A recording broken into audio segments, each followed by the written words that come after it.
170 kilometre के आध्यात्मिक पद यात्रा 30वें जन्मदिन पर अनंत अंबानी ने किया द्वारकाधीश के चरणों में नमन, दी रामनवमी की बधाई।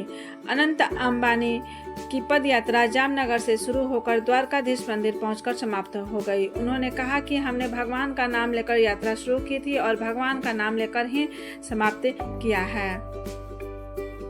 रिलायंस इंडस्ट्री लिमिटेड के डायरेक्टर अनंत अंबानी की 170 किलोमीटर की पद यात्रा रविवार 6 अप्रैल को द्वारकाधीश मंदिर पहुंचकर समाप्त हो गई। अनंत ने अपने 30वें जन्मदिन पर भगवान द्वारकाधीश को नमन किया। यात्रा के समापन में उनकी मां नीता अंबानी और पत्नी राधिका मर्चेंट भी शामिल हुई। अनंत अंबानी का यह धार्मिक पद यात्रा 29 मार्च को जामनगर से शुरू हुई थी।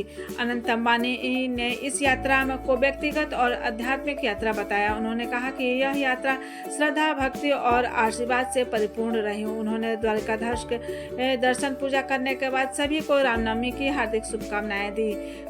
मीडिया से बात करते हुए अनंत ने कहा, ये मेरी खुद की धार्मिक यात्रा है। भगवान राम का नाम लेकर यात्रा की शुरुआत की थी और भगवान का नाम लेकर ही यात्रा पूरी हो गई। भगवान श्री द्वारकाधीश की हम बहुत कृपा कर रही है। इसके लिए भगवान श्री द्वारकाधीश का बहुत बहुत धन्यवाद करता हूँ। अनंत अंबानी ने कहा, आज मेरी पत्नी और माताजी भी आई हैं। मेरे पिताजी ने हमेशा मेरा साथ दिया है।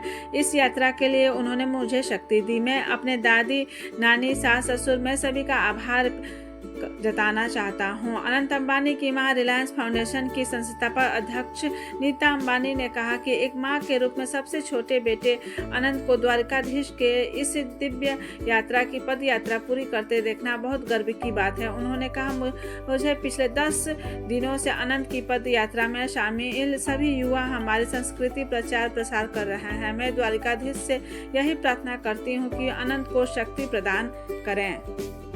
अनंत की पत्नी राधिका मर्चेंट ने कहा कि अनंत की इच्छा थी कि वे अपनी शादी के बाद पद यात्रा करें।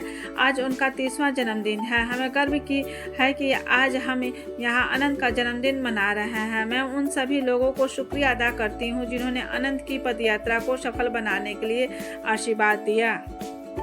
अनंत अंबानी ने अपनी यात्रा के दौरान मुर्गियों से भरी गाड़ी को रुकवाया और उसमें करीब 250 मुर्गियां थी। उन्होंने बुचड़ खाने ले जाया जा रहा था। अनंत ने मुर्गियों को दोगुनी कीमत देकर उन्हें आज़ाद कराया। इसके बाद वह मुर्गी हाथ में लेकर चलते भी दिखाई दिया। अनंत अंबानी का वन्य जीवों में संरक्षण से जुड़ा वनतारा फिलहाल सुर्खियों में है। यह उनका ड्रीम प्रोजेक्ट है जिनका उद्घाटन प्रधानमंत्री नरेंद्र मोदी ने किया था। वनतारा संरक्षण केंद्र 2000 से ज्यादा प्रजातियों और 1.5 लाख से ज्यादा संकटग्रस्त जानवरों का घर है। वनतारा को पशु कल्याण के क्षेत्र में प्रतिष्ठित प्राणी मित्र पुरस्कार से भी सम्मानित किया गया